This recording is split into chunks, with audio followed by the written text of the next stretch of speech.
Hello, we are the Pursuit of Anime. You are joined here by myself, Raven, and Teddy. Hello. And here at the Pursuit of Anime, we talk a mix of anime and philosophy.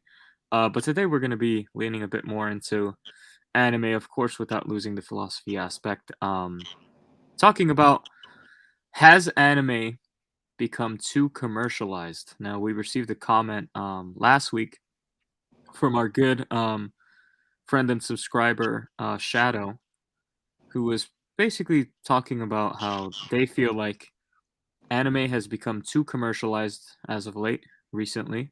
Um, and they feel like anime is losing its charm because of the commercialization of it, or the over commercialization of anime.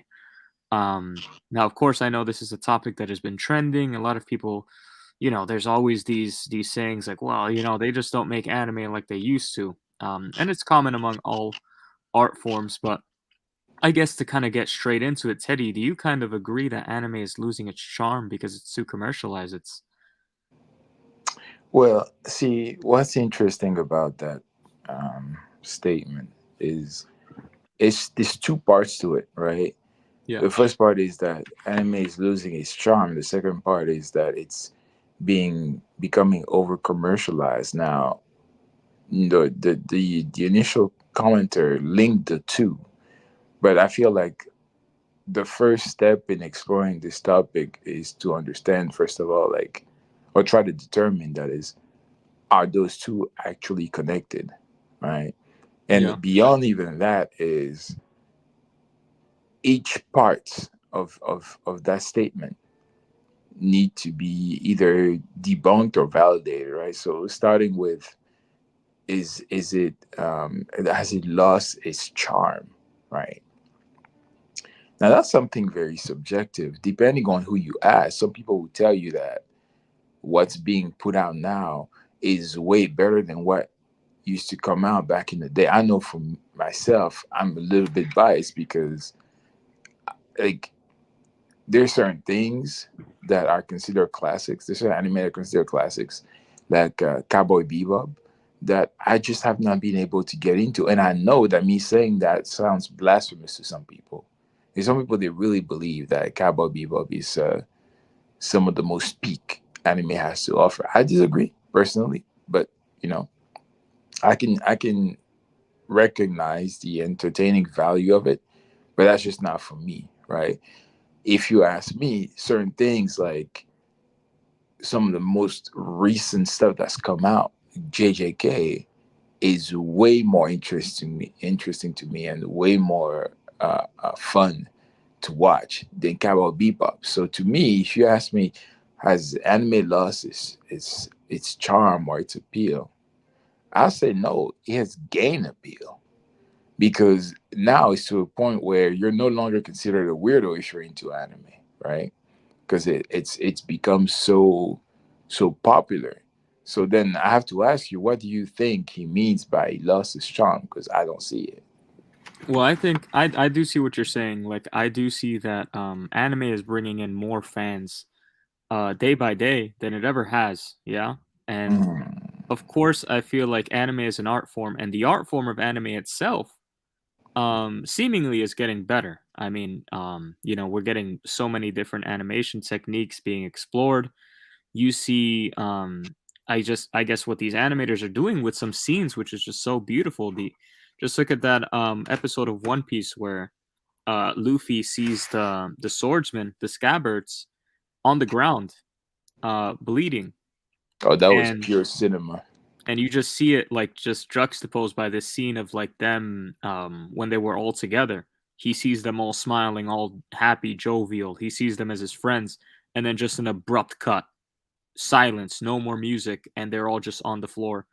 At that point, you assume that they're dead, and it's just a massive hit to the gut.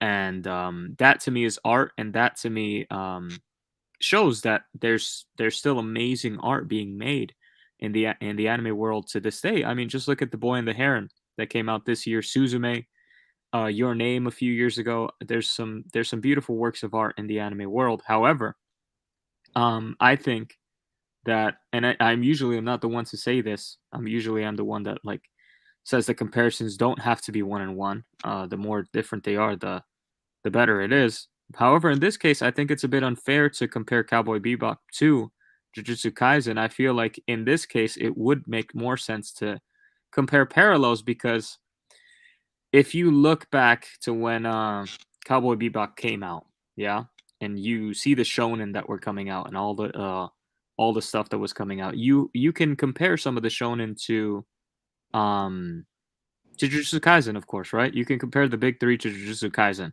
and those are parallels. And in my opinion, I think the big three are better than Jujutsu Kaisen. Um, However, what is the parallel for Cowboy Bebop today? What is that like B tier? It's not B tier in terms of quality, but B tier in terms of I guess status. Like, it's not Demon Slayer, it's not Jujutsu Kaisen, it's not Chainsaw Man, but it's maybe like Skip and Loafer. Like it's one of those seasonal anime that you watch. Where is that parallel for Cowboy Bebop? And do you see the quality of Cowboy Bebop in those kind of B tier anime? Like, for example, B tier anime, as in not Spy X Family, of course, but as in like My Dress Up Darling and stuff like that. Can you really kind of quantify those two as having the same quality? I don't know. I feel like Cowboy Bebop is better than those anime. So this is what I mean when I say like the nature of losing its like, because when you say anime is losing its charm, it means that what made it so beautiful and endearing and appealing isn't there anymore because it's becoming a cheap product that's just being pumped out in in a mass In production format, excess. just for consumption, right? But here's my thing. You said Cowboy Bebop is like a B tier type of anime, right? People that like Cowboy Bebop don't look at it that way. They Well, see it as yeah. Go ahead.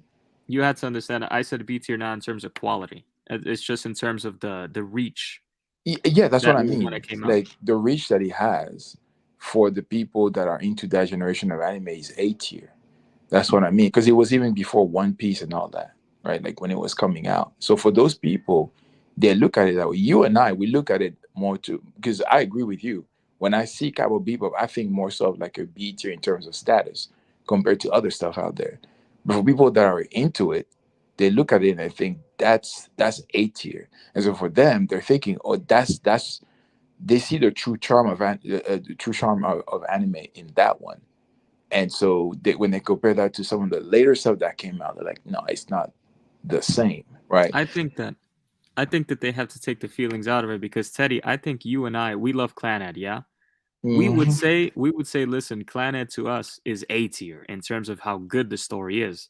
But in terms of like where it sits in anime, it's nowhere near A tier. Oh yeah, oh It's yeah, not One exactly. Piece. It's not one of the giants of anime. And that's what Cowboy Bebop is. It's amazing, but it's not one of the giants of anime. It just isn't. It's a great quality story, but it's B tier in terms of I guess popularity. It's not as big as Dragon Ball Z. I'm sorry. No, People don't just it's not right, but it's and it's just a fact. considered. You see, like in It's still just very the popular though. perception, right? How would you perceive something like Yu Yu Hakusho, for example? B tier as well. Okay, It's an excellent story, but it's not known across the world as this like, you talk to your grandma and she's gonna know it. I mean, you and talk to your grandma yeah. about anything, she's probably not gonna know it, but you know what I mean. Well, yeah, I know exactly what you mean because yeah, it's a different status. Like when you say Pokemon, you say Yu-Gi-Oh, you say Dragon Ball, One Piece, all that stuff. Like yeah, those are the big dogs, right? Those are the people that are just like, oh yeah, like you know what we're talking about when you say those names. That's where I feel like certain things that Cowboy Bebop blur the line because it is actually more popular than you'd believe. The only thing is, like, for people who aren't into it, it just doesn't register like that. This is gonna sound crazy to you. There are some Yeah, people they see Naruto as B tier, really. regardless of like the fact that objectively the kind of reach it had is it's A tier, but they're thinking it's just not all that, right? Oh, Between the story sucks. Yeah. yeah, between the filler and how certain like potential amazing plot lines just got pushed to the wayside, different things, right? So they see that, they think, I don't know, it's probably B tier, but my thing is, at the end of the day, it's like when I hear a statement like, I feel like anime has lost its charm, it's like you must be talking about a very specific type of anime you like to say that, because Mm, objectively, I feel like there is a lot that's been put out recently that has a lot of heart, a lot of passion behind it, that is undeniable. I mean, you even mentioned Spy Family, it's and to excellent story. me, that's got to be one of the most like heartfelt, wholesome stories out there right now, with very consistent animation. Nothing over the top, mind you. Like, in terms of animation, Spy Family does not feel that commercialized, like the commenter was saying. It's more so grounded, clean, fluid animation, which is much like what used to be put out. It's just that everything looks a lot cleaner now. Everything looks a lot more HD because we have the technology to make it that way.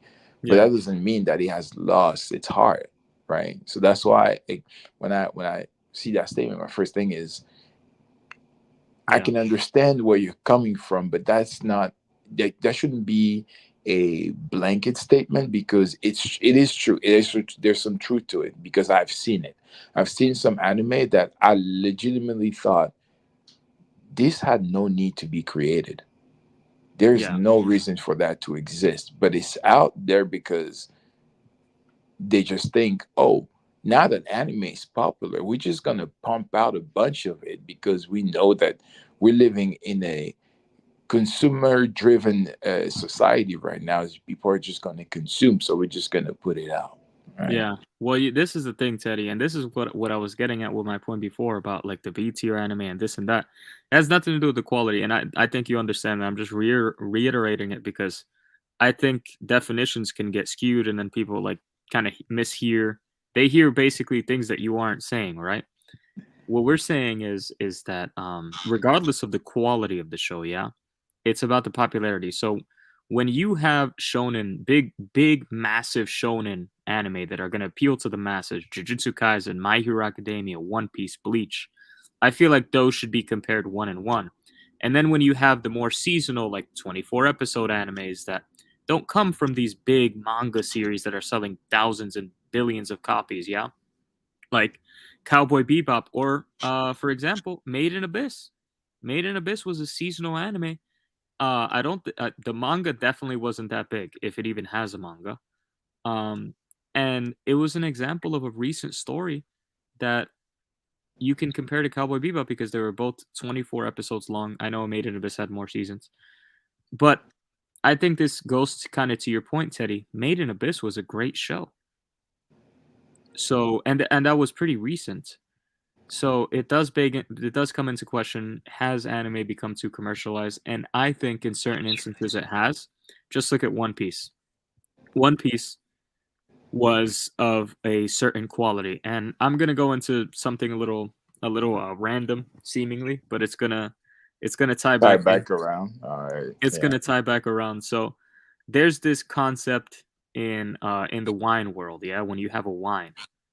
Um, it's called like a terroir-driven wine. So when you have a wine, when you're growing a grape, and you make it into wine, you have different choices of things that you can age this wine in. You can age it in stainless steel, which is not going to impart any flavor, or you can basically age it in oak, which will impart a whole lot of flavor, or you can age it in neutral oak, which will maybe impart a little bit of flavor, but not that much flavor, right? And so a lot of like the best winemakers, not all, but some of the best winemakers, what they do is they age the wine in neutral oak or in stainless steel to give a pure expression of the grape and the land that it grows on, right? Mhm. Um, because they feel like the grape is just that high quality on its own. You don't have to add anything to it to make it great. But there's a lot of producers that their grapes suck, and they have to put it in this tremendously super well seasoned oak to make it somewhat taste good. And I feel like that's what's happened with One Piece, where in during Wano they're just adding oak to the animation, where you're having, instead of just having like a normal like depiction of hockey, you're having these squiggly lines all over the place, flashing lights, epilepsy on max. um and I feel like One Piece is being adulterated by these things. It's basically a wine that's being put into this oak, this super heavy oak, and it's masking the pure flavors of the grape. When what you should be doing is a more minimal approach to the animation style. And I feel like we've talked about this before. I'm hoping it's making sense. Um, but I feel like that's definitely an instance where an anime has become too commercialized. And I get it. There's other factors. There's the fact that, you know, they're trying to pad things out and stretch the anime so that they don't catch up to the manga. But part of me does feel like it's a Demon Slayer thing. It's they're focusing less on the art of One Piece, and they're focusing more on, well, Demon Slayer's popular. They're doing this kind of animation. We have to do it too in our own way. And they're just taking it to the max, and you know, and it's becoming very jarring and annoying. I don't know how you feel about that. I'm That like glad you said that because that's exactly what I was about to get into. But to say the one thing to blame, the one anime to blame for the current state of it is Demon Slayer, because I mean, before season one came out, anime was already gaining a little bit of popularity, right? I, I would have instances where I would run into people who know about anime or avid anime fans more and more, right? But then after Demon Slayer came out, it just skyrocketed because it had that very uniquely beautiful aesthetic that spoke to people across different demographics, and they realized the potential of anime, right? And that's how that style of animation got popularized and became the go-to for a lot of other shows. And unfortunately, One Piece was no exception to it. They weren't immune, right? And so that's what they started doing with Wano especially. And it was, see, the thing is, when Demon Slayer does it, they do it tastefully, if that makes sense. Because yeah, sometimes, yeah, it gets a little bit much, like during uh, the Entertainment District arc when Tengen was fighting, was it Gyutaro, or I forget the name of that one demon and his sister. That fight, it got to a point where it was just like flashes of lights. It was really overstimulating. For the most part, on average, Demon Slayer does it consistently well with the yeah, illustration of abilities and powers, right? Unfortunately, though, One Piece is not like that. One Piece was not able to use that in a tactful way, if that makes sense. Like, there are times I was watching some episodes in Wano. Now, mind you, yes, the animation was fluid. You know, it was that Sakuga that we like so much, right? When you see Sakuga, it's like, oh, people lose their minds. But it's like my eyes hurt. And I'm watching this stuff and I'm supposed to enjoy it, but I can barely keep my eyes on it because it's just too much. My senses are overloaded. Like, and it's not even just the visuals, it's the sounds too. Sometimes it's like way over the top. And I think for people like you and I, it's even more jarring because we read the manga, so we know what the original source material looks like. And to us, it's like, well, y'all took. I understand taking creative liberties, but at some point we got to draw the line somewhere. And I feel like wherever you would draw that line for it to still make sense, they've passed that a long time ago. Yeah. And people making fun of the anime, saying, "Oh, it's like another version of Dragon Ball Z with the light show and the sound effects and everything." It's like even Dragon Ball Z low key is still better than this. Like they just, it's like, think of a kid that just gets a new toy and it just abuse that toy. That's what I feel the animators at Toei did with the special effects in Wano. It's like y'all just saw this new tool in your toolbox and you decided, yeah, we're going to max it out, like every chance we get. It's like, come on, man. Like you can't do that. Yeah. It's just not, it's not aesthetically pleasing. So And in that's not to yeah. say that it can't be done well. Like obviously we just mentioned Demon Slayer. I know two a bit older anime that captured this whole kind of feeling of there's a lot going on screen very well. Are by the same studio, Gurren Lagann and Kill La Kill. They did an excellent job at capturing this whole like crazy bombastic lights and a lot of things happening, a lot of colors, like really bright and bombastic, even in the art style, the way the characters are drawn.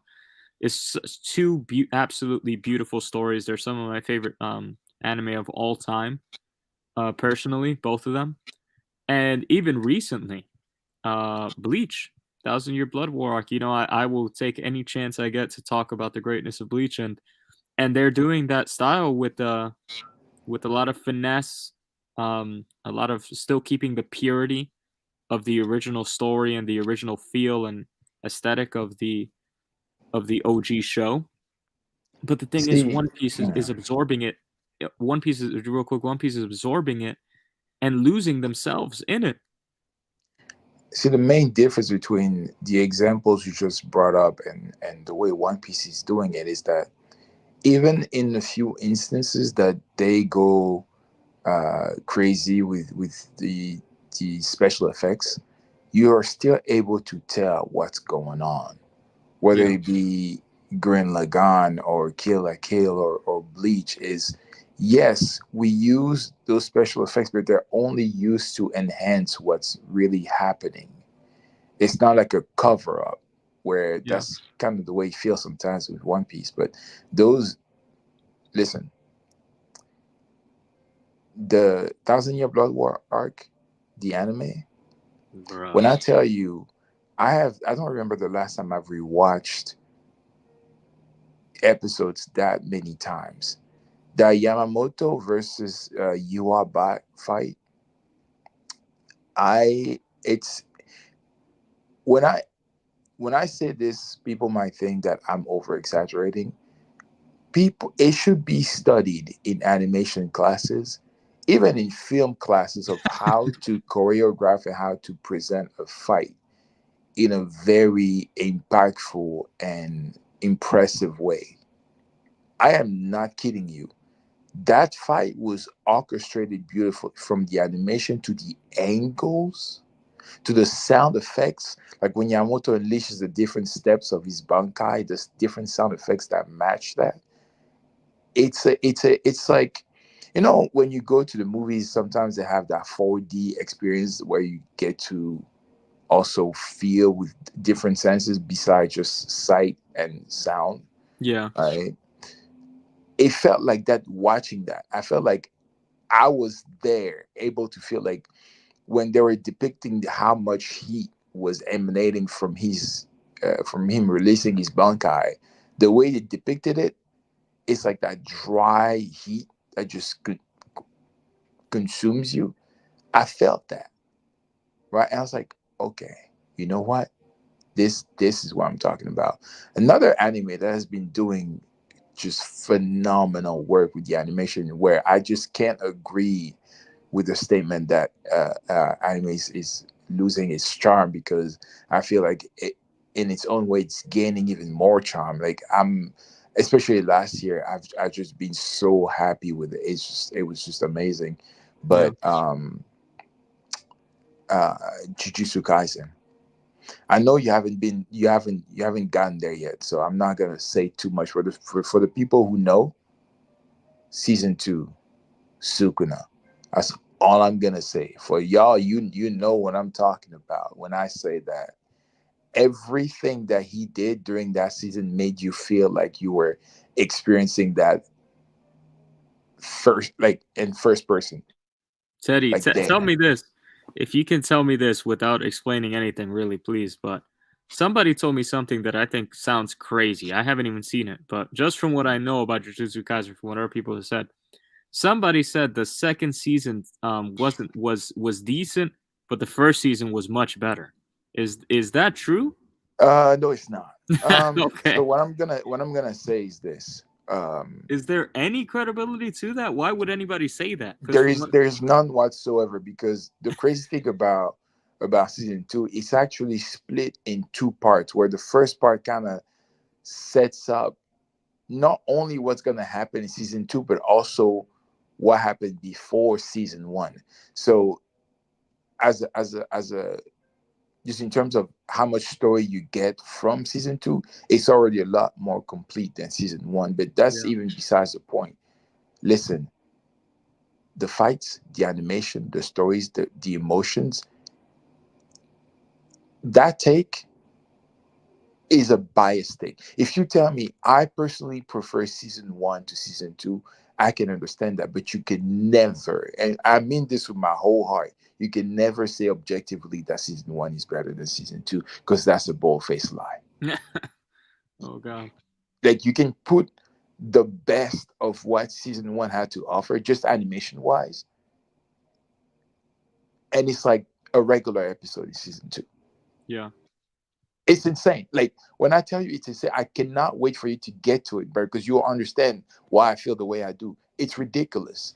It makes no sense. I'm like when I tell you, when the episodes, there was like a after, I want to say after episode 9 all the yeah way to episode 23, every episode that came out was like a movie.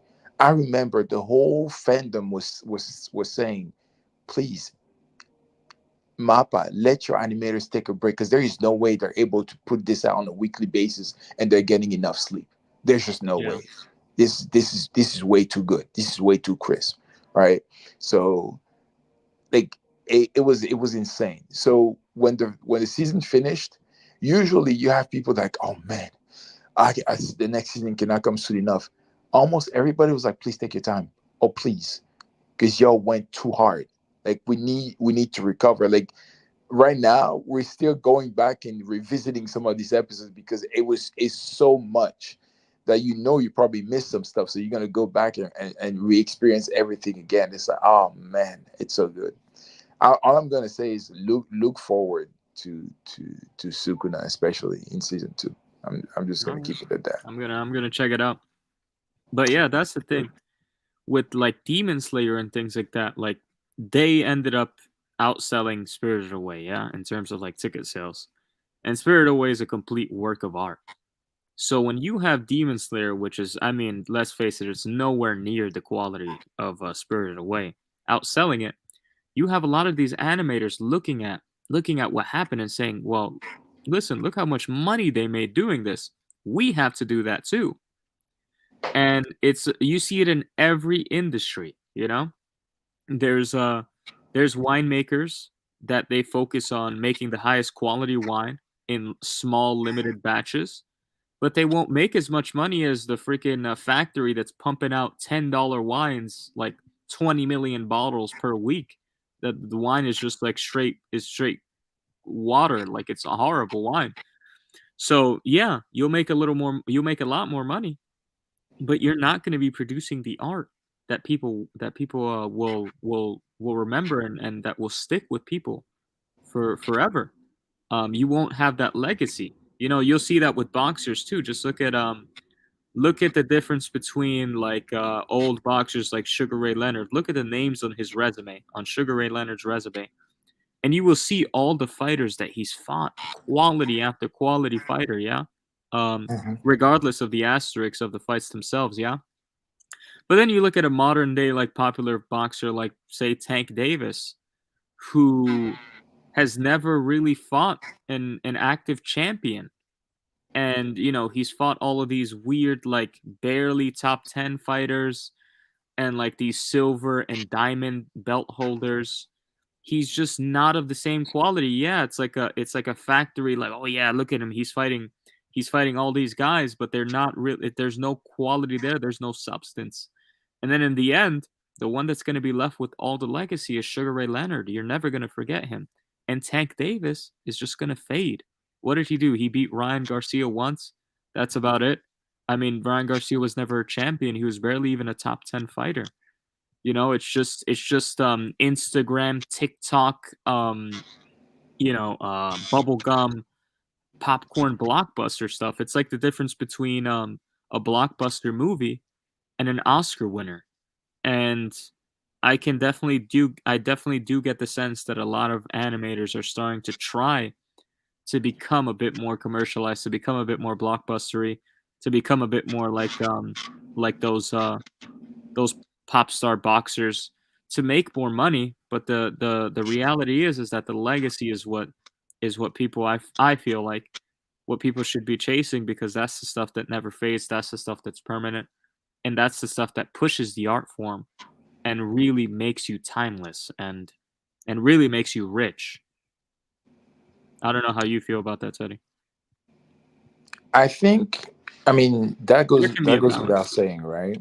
I mean, like you said, it definitely can be a balance, but something that um, I've learned just throughout the years and taking business classes is that no matter what, your intentions will always come through, and it will determine your success. So what I mean by that is something that I've learned early on is always think about your target audience or your customer base. What do they want to see, right? But then sometimes you have people, they mix that up with what, like, they think about it, but more so in terms of how can I maximize it so that I gain from it, right? It could be notoriety, fame, accolades, money, whatever the case may be. They think about the consumer, but from a selfish perspective. So they're like, how can I help them so that I make the most or I gain the most from this? And I feel like sometimes because of Demon Slayer, a lot of animators now, they look at it from that lens. Maybe not necessarily animators, but animation studios, right? They look at it from that lens of, we're trying to get all this money. Yeah, Look at whatever the Demon Slayer formula is. Let's follow that because that's what's going to make us the most money, right? yeah, But then you have those people who, they just, either through the love of their craft or the original story that they're animating, they just genuinely want to do something that's going to warm the hearts of the viewers, that's going to make them glad they get to experience this, right? yeah, Do you remember season 1 of One Punch Man? yeah, Absolutely phenomenal. When he came onto the scene, he just broke the internet for the whole 12 episode, 13 episode run that he had. And so he made everybody anticipate season 2 all that much more. But I think you know this too, but those animators, they didn't get paid all that much for that phenomenal job that they did. They just genuinely love the story. They're like, we care about doing a good job on this because we believe in the potential of this story. And I am so thankful to them because I remember I used to be a One Punch Man fan before the anime came out. I read the manga like before it was turned into anime, and I used to try and get people on and say, listen, I know it sounds boring because it's a story of a guy who ends all his fights in one punch, but I promise you, it's actually good. The way that it's orchestrated is actually appealing. It's not boring. I urge you, I beg you to check it out. So when they did what they did with the anime, it felt like my prayer is getting answered. It's like, yes, I can sell this. I can sell this to people. They'll buy it because it's good. It's quality, right? yeah, So that's what it is. Where you can tell the intentions behind. the animators when they do a good job from the bottom of their heart, from a genuine place, versus when they're just doing it for personal gain, right? And like you said, it can be a balance to it, but for the most part, you need to have genuine intentions. Otherwise, it will show, and it will make people feel like, yeah, anime is losing its charm because you're not doing it for the right reasons, and it shows that you can feel it. You know, because I've seen some anime that technically looks really good, but the heart isn't there. Yeah. And it's, I mean, you remember what is that abomination? Oh, Bubble, oh my god. Yeah. right? Listen, if I had just watched Bubble tomorrow, I would say instant yes to the topic of this stream Yeah, without even any I know, question. because that's like like one of the poster children of that statement. When you see something like that, you're like, yeah, it's losing its heart because it looks pretty, but that's it.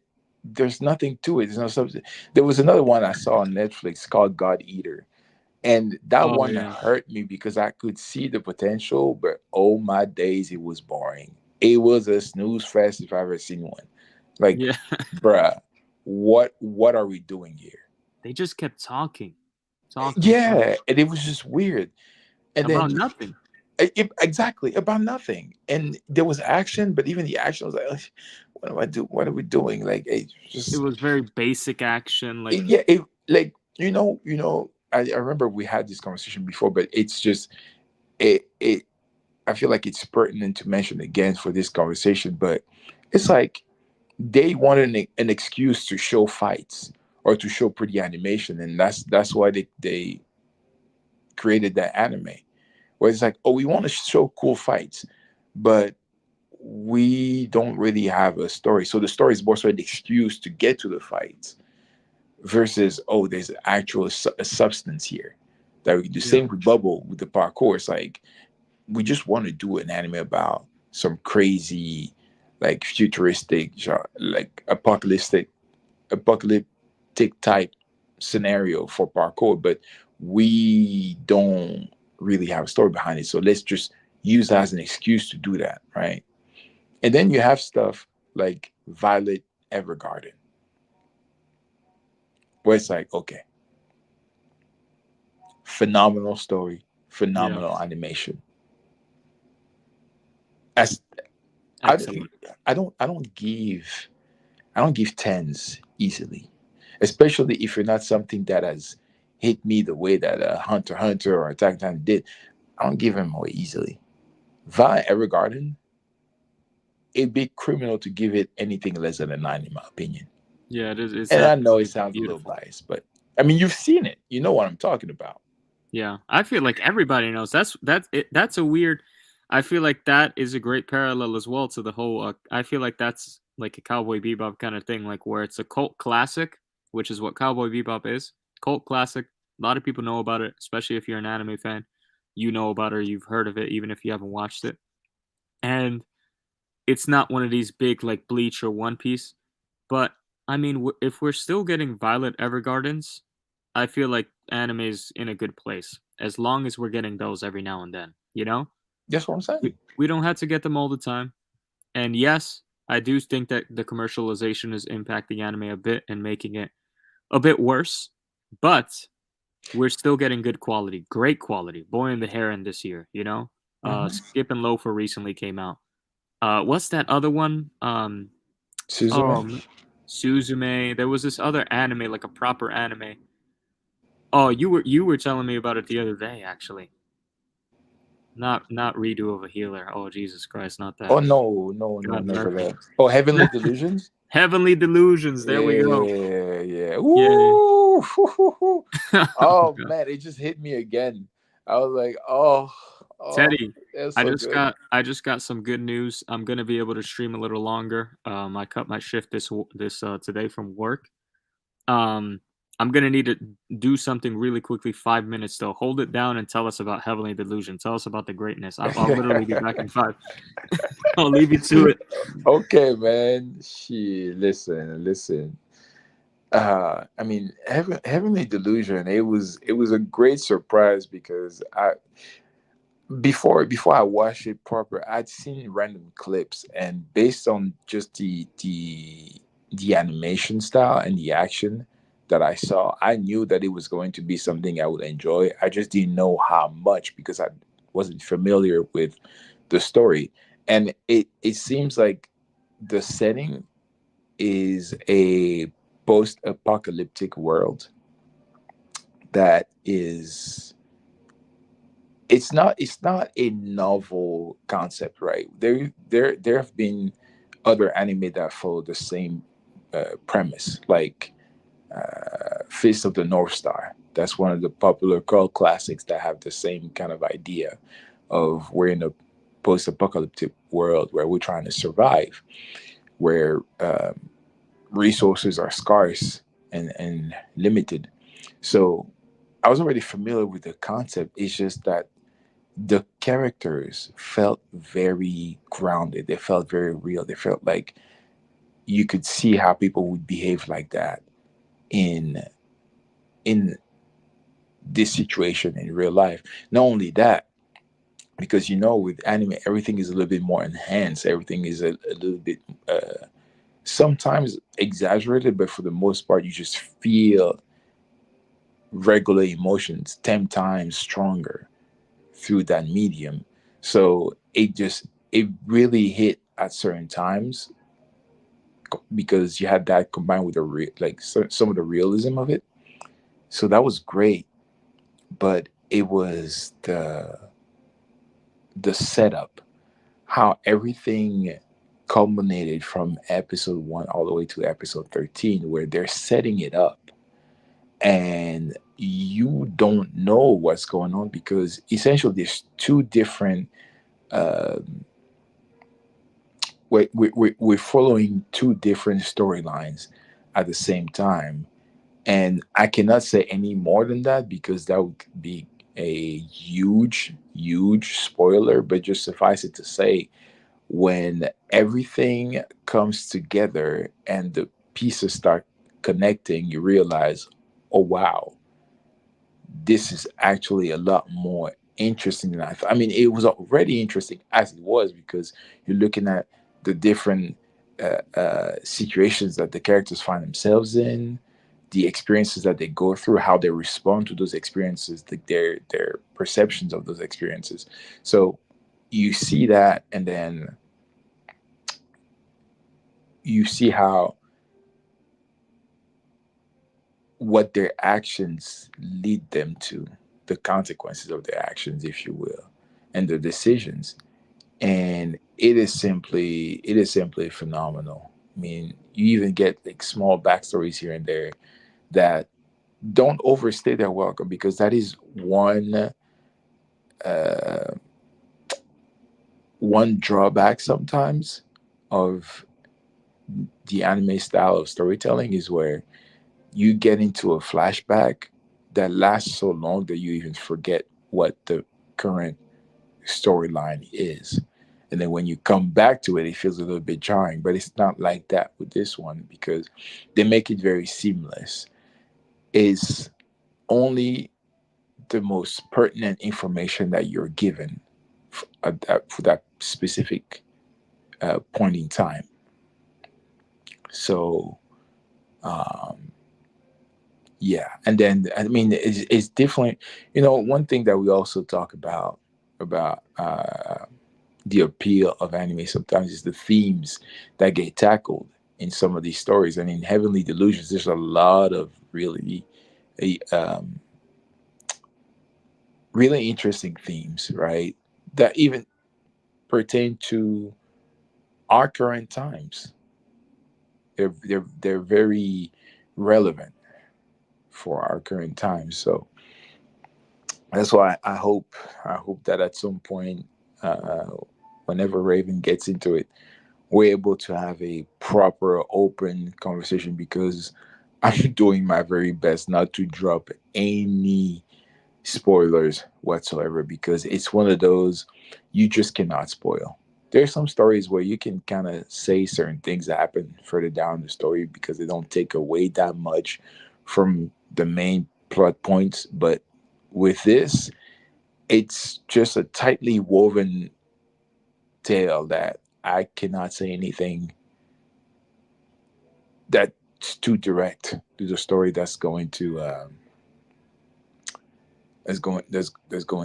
reveal anything. So we'll just leave it at that. But yeah, Heavenly Delusions it was an amazing experience. It's just like 13 episodes, so that went by really fast, and it actually surprised me how fast I was able to knock it down because I am not, well, I don't know if that's true because I feel like those days are coming back. But let's just say when I first discovered anime, I was an avid consumer, meaning that I could marathon 20 plus episode shows in a day.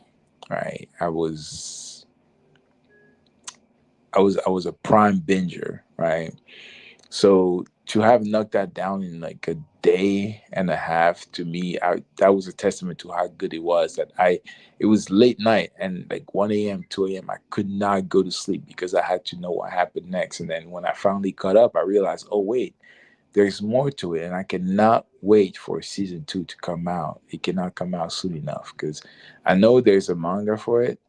I'm tempted to search it and get caught up, but at the same time, I don't want to because that comes with its own agony. Because I've done that in the past to get caught up to a story, and then it's like, ah, now I have to wait for more. If the story is complete, that's one thing. But like with One Piece, when it's not and you're caught up, it's a pain because you have to wait every week and sometimes even longer if the story's on break. So, Yeah. Yeah, man. oh, we're back. So we're Excellent. back. That's the thing. There's so many good anime coming out. Um, and I feel like it's very easy to say, well, anime is becoming too commercialized, so I think I'm giving up on it. I know I definitely have said that in the past to myself before. Like not giving up on it, but like I'm just like, well, I'm not gonna watch anything apart from what I like because it's just too commercialized. It just all sucks now, yeah. And and I feel like with any art form, the best thing you can do is leave yourself open to the possibility of, you know, things surprising you. Now you can think however you want and take a break from anime. That's fine. You can even leave it all together. It's fine as well. But um, never forget that it'll basically always be there as an art form for you if you ever need it again. Because I feel like that's what art is. We need art as human beings. There's a reason why throughout civilizations, I mean, art has survived through wars, through religions and slavery and genocides and good and bad things, revivals and festivals and all kinds of things, basically jubilees.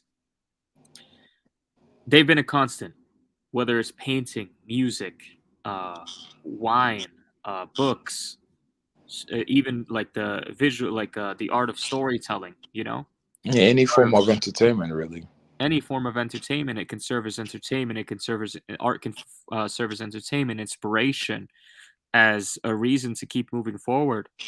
And no matter how you end up feeling about anime, if you end up having to take a step away from it, just know that it will always be there for you if you ever need to come back to it. I know that's definitely where I'm at with it, where you know I'll read One Piece week to week, I'll read Kingdom week to week, or Tower of God, Chainsaw Man, but that's about it. And I'm trying to catch up to Jujutsu Kaisen when I have time. It's really hard for me because it's more of a time constraint thing for me right now. I just Hmm. don't have enough time to keep up with all these anime and watch all this And stuff. and I think that kind of um, plays a role into why I there was a time like you said I have to be honest about this where I felt like yeah, it was getting over commercialized because it was just too much, right? And I felt like a lot of it was just junk. So it made me lose interest when I saw that it was like a sensory overload almost, where I felt like it was too much. So I withheld that. And went to the nostalgic, the familiar, what I already know that I like, right? And it took, ironically, and this is the irony of this whole conversation. You know what brought me back? What? Demon Slayer. That's the Really? funny thing in all of this, yeah. Because when did it come out? Was it 2019? I think. 2019 probably, like Yeah, yeah, something like that. around the pandemic. 2019, 2020. I mean, yeah, yeah, yeah, yeah. That's where it got really crazy. So when um when it came out, I just heard people were talking about it a lot. It hadn't gotten to the iconic episode 19 yet, because that's where Demon Slayer just really had an explosive popularity. That was episode 19. But before then, like, I hear people talk about it. I was like, literally on a whim, I was like, let me see what's going on here, because I'm pretty sure it's some and people are over exaggerating, right? It's completely overblown. It doesn't deserve the hype. It's completely overhyped. I watched the first episode, and the whole tragedy of Tanjiro's family happens. But his sister Nezuko, which, shout out to Nezuko, and she's been holding it down. But Really? um, she is the whole thing with her and Gyu, right? Where Gyu pulls up and he tries to kill her because he sees her as a demon, and it's so silly. Sometimes it's the smallest things. When Tanjiro was trying to defend Nezuko from Gyu, that move that he did with the axe, where he used it as a decoy to try and attack Gyu, I was like, oh, okay, that's kind of slick. I ain't gonna lie, I kind of like this. And then that combined with the animation, I was like, hey, yo, wait a minute. I think they might be cooking here. I think they're whipping up something. I'm not quite sure yet what it is, but now you've piqued my attention. I'm curious. And that's how it happened. Before I knew it, I watched like all the episodes within like a couple of days. I was like, oh shoot, okay, all right. Yeah, I think I might be back. And then not too long after that, Spy Family happened and I lost my mind. I was like, oh God, this is actually so good. This is so fun. And then the rest is history. And here we are now, where I cannot believe, honestly, I don't recognize myself with JJK. I I mean, you remember the kind of conversations we used to have about JJK. And I was like, nah, man, nah, it's it's cool because it's like that typical shonen type story, but like, I don't see, like, bro, when I tell you, and I'm mad now because season two made me realize the stuff that I didn't notice in season one, and like even in the manga. So I was like, oh gosh, Gege was cooking. I Really? I just didn't know. Yeah, he or they. I guess we're not sure if it's a man or woman or whatever. But Gege was cooking. I was like, ooh, I should have seen this. How did I not see this? But it's like, when you have no interest in something, you overlook many aspects of it until you notice, right? So Yeah. yeah, yeah. That's the thing, man. Like, and I was thinking about this just the other day. I've been recently, I really love taking pictures. I love going out and taking pictures, sometimes alone, usually with friends. Take pictures of my friends or take pictures, with the people as I'm going out experiencing life. And I like documenting things. I love photography. And this is a recent passion that I've been growing. And, I've been studying. You know me, I'm very studious. When I love something, I become obsessed with it. Or even if I have a passing interest in something, I become obsessed with it and I keep learning about it until I master it. It's the same with wine, same with Japanese, same with music, same with boxing, same with photography, same with cooking, everything. Everything that interests me, I grow impassioned by. And I've been looking into photographers recently, and one of them is one of the giants, Henri Cartier-Bresson, who he was an exceptional photographer. If you look at his photographs, I mean, they look like paintings, yeah. And he got his inspiration from paintings, from a lot of famous paintings. He would frame his photos to look the exact same or similar or to evoke that same emotion. And I was thinking to myself while watching this documentary on Henri Cartier-Bresson's life, I was thinking to myself, wow, you know, photojournalism is something that's super saturated. Yeah, there's tons of people taking pictures.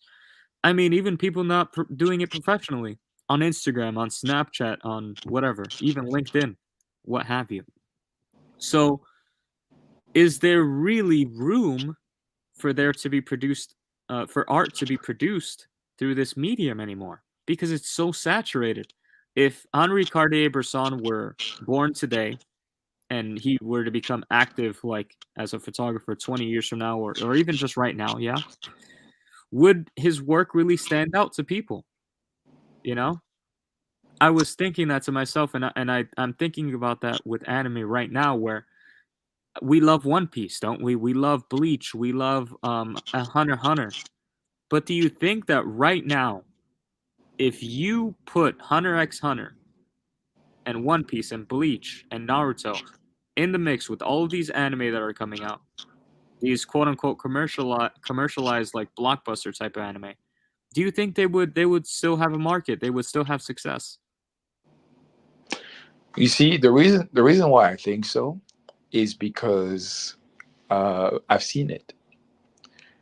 One thing that you can do to see whether or not those anime hold up to today's standards is just don't watch them for a very long time. Just immerse yourself in what's current, right? And then whenever you get a chance, go back and rewatch those things. If you still feel the same or even stronger, more strongly about them, then that's proof that they hold up. And more than that is what the anime community has to say about it as a whole. So I saw a post recently. Somebody asked, um, they compared different rage moments in anime, and there was Yuji, it was Meliodas, it was a bunch of characters from anime that came out more recently, and then Gon was in the mix too. When I tell you the original, but it was on TikTok. So the guy who was recording the video, he said "gone," right? Yeah. And then you go into the comment section, the overwhelming. Because mind you, when it comes to anime, I don't know if you noticed, but people can be very argumentative. People can have very strongly differing opinions. But it was almost unanimous. Everybody was like, "Y'all don't understand what Gone went through." Like everything that led up to that moment. Like the way people were describing it, I was like, yeah, I knew it. I knew it. It holds up to this day because i- if you want my personal opinion, there's certain things like Hunter x Hunter, like Violet Evergarden, that were ahead of their time in terms of animation and shot composition and all that. They were ahead of their time. So that's why they are holding up to this day, and I think they're gonna keep holding up for a very long time because and that's the difference between classics and trendy anime, where the classics, no matter what, they're going to hold up to the day standards. I have not met anybody, even people who don't like Naruto like that. They look at the Rock Lee versus Gaara fight and they say, "Yeah, oh, it's gas." Even by today's standards, it's still gas because that's a classic. No matter what, you can hate everything else that Naruto ever put out, but that fight alone will show, yeah, it holds up, right? Because it's a classic. And I feel like you can say the same about other things too. Ichigo face bombing Aizen will always be a classic. I don't care. It's just timeless pieces that just they never get old. And I think they'll always hold up because the way that they were uh, um, like the execution on those particular moments,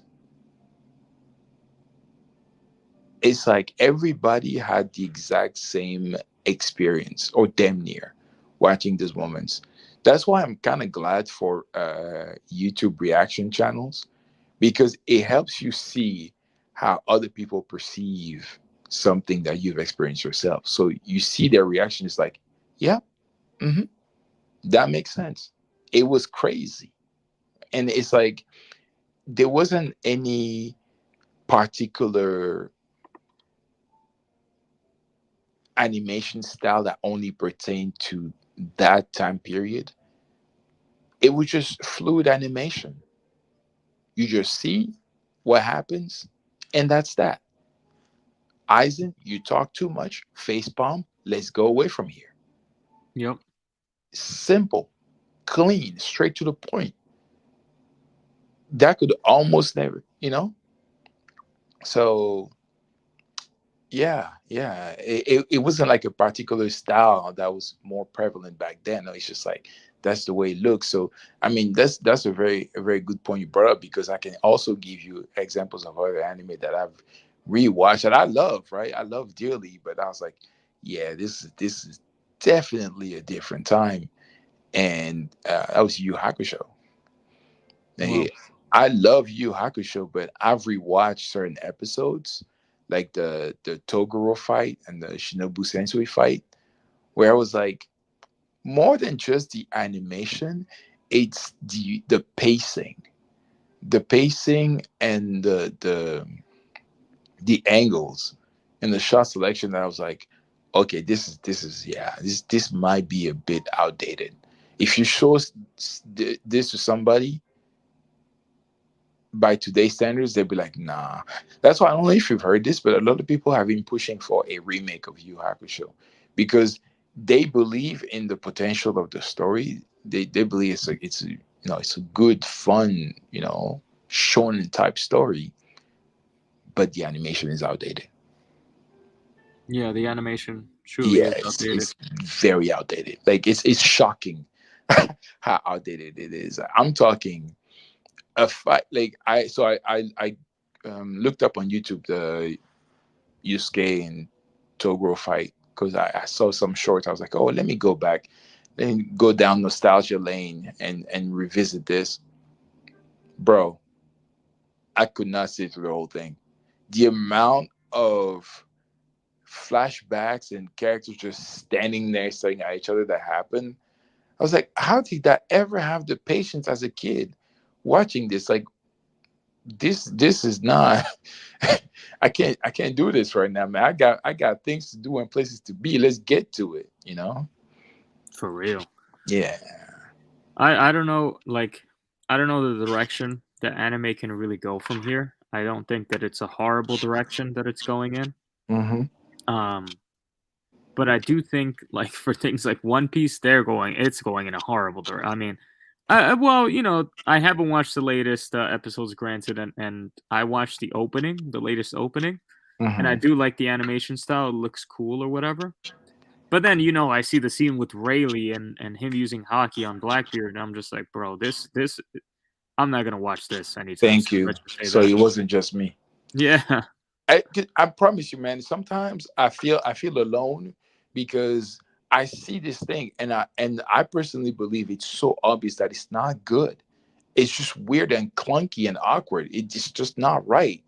But people would just glaze to it and One Piece to high heaven because it's Oda's work, right? It's Oda's baby. So God forbid we provide any kind of constructive criticism, right? yeah, So when I'm surrounded by yes men everywhere, it makes me feel very isolated, because I'm like, am I the only one seeing the issue here?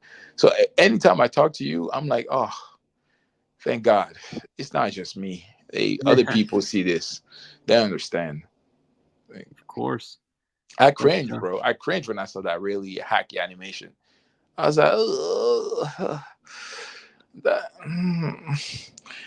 I understand the lightning and all that, like the effects, but can we just you know what I want? This is gonna sound presumptuous, because and I know some people might disagree with this. I almost want the animators, the current animators, to go back to whatever episode Shanks walked on Whitebeard's ship. and their clash.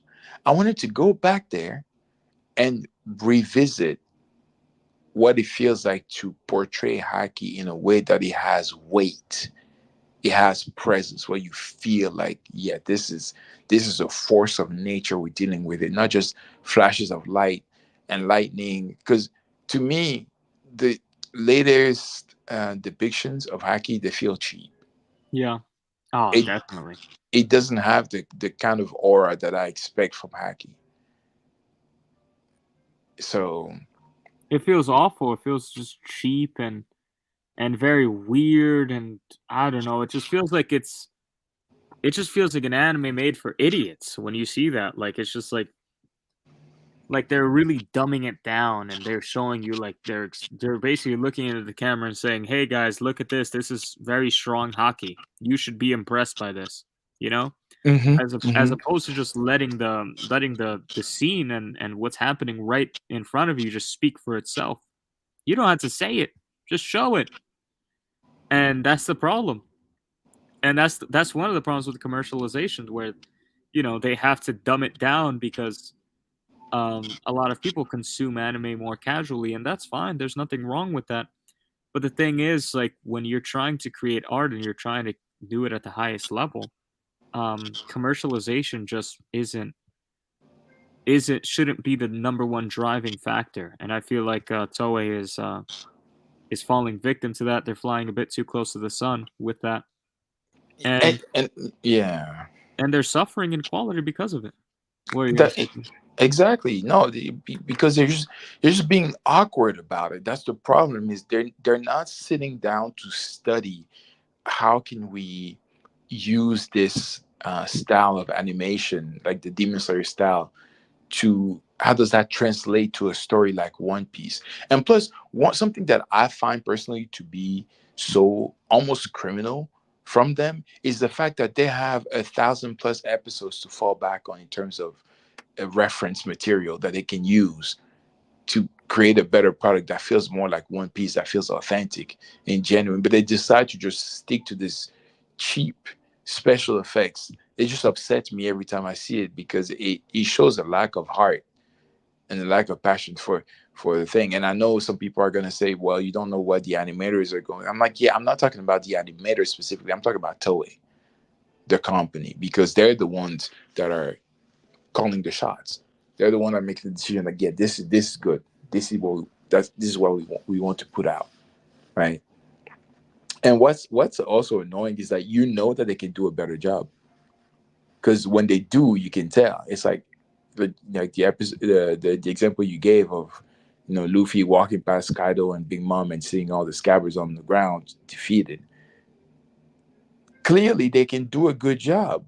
Or whenever Megumi Ishitani is the director of the episode, you can tell they can do a good job. It's just that they choose not to, and it's very upsetting. It's like you have the potential, but that's why I'm so excited about the project, the new One Piece anime that they're working on. I know it's going to be met with uh, um, some mixed feelings because a lot of it is going to be very different in terms of the OST, the voice acting, but I believe in it because they saw what the original material was and they decided that for the sake of putting out a quality product that can appeal to the masses, we need to redo it. Yeah, It almost doesn't feel real to this day. Just think, like when I heard the news, I was like, this can't be true. I mean, we talked about it for years now. If you remember, we used to have conversations like, "Yo, can you imagine if they remade the anime, but now with all the information that's already out, their foreshadowing will be so peak." Like for as much credit as we give Oda for his ability to foreshadow different moments in the story, this is gonna go insane. it would be absolutely incredible. Yeah. Yeah, if they can do it well, execute it properly, it will be amazing, because now there won't be questions as to, oh, was Shanks using haki against the Lord of the Coast in the first episode? Like, no, he was. And you'll be able to confirm that later on. And I mean, I can't wait. I can't wait to see how they do that, because I know it's gonna be great. I have faith in it. I have faith in it. But Yeah. And I guess with that, like, I guess my closing thoughts for this topic are yes, anime is too commercialized in a lot of instances and in nowadays, but not all hope is lost. It's still an art form. It's still very much great. Just like with paintings, I know there's this whole sentiment nowadays that, well, I mean, why am I going to go to an art museum when all I'm going to see is a canvas with like one black dot on it, and then they call that art, you know? Just because there's like really kind of like, I want to say pseudo art like that, doesn't negate the fact that there's still beautiful art being produced, beautiful paintings being painted all across the world. And you shouldn't let one bad apple ruin the bunch for you. mhm. Just because you had one bad experience at a restaurant and it was horrible and it gave you food poisoning, that doesn't mean you should just like not go to restaurants altogether. But those are my closing thoughts, Teddy. Do you kind of have any last words for the people? Well, I mean, those are very, very, very solid last thoughts. I mean, the only thing that I could potentially add to it is that um just be selective with what you decide to consume. Not everything is for everyone. Uh and yet, I mean, I'm just gonna be blunt about it. I feel like there's a lot of throwaway anime out there. It's a lot of subpar anime in terms of quality that gets pumped out. So, just don't waste your time on that. Just find the good stuff and enjoy that. Yeah, Yeah. exactly. And I guess with that, this has been a great kind of deep dive into one of our subscribers, Shadow's thoughts on anime. Thank you again, Shadow, for kind of bringing that topic up. That's what inspired this video. We had Absolutely. Majais, we had Majais even coming and saying, "Great topic, guys," and he said, "So Gashi's gonna come for you, Raven." Yeah, tell him, Maja. Tell him. So it is what it is. We'll see. We'll see if that does bear any fruit. I gotta hire some secret agents to come protect me.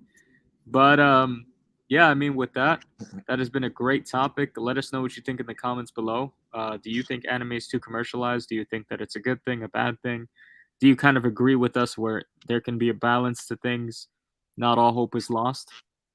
And we hope to catch you on the next one. Thank you again, everyone. We will see you next time. And peace. Peace.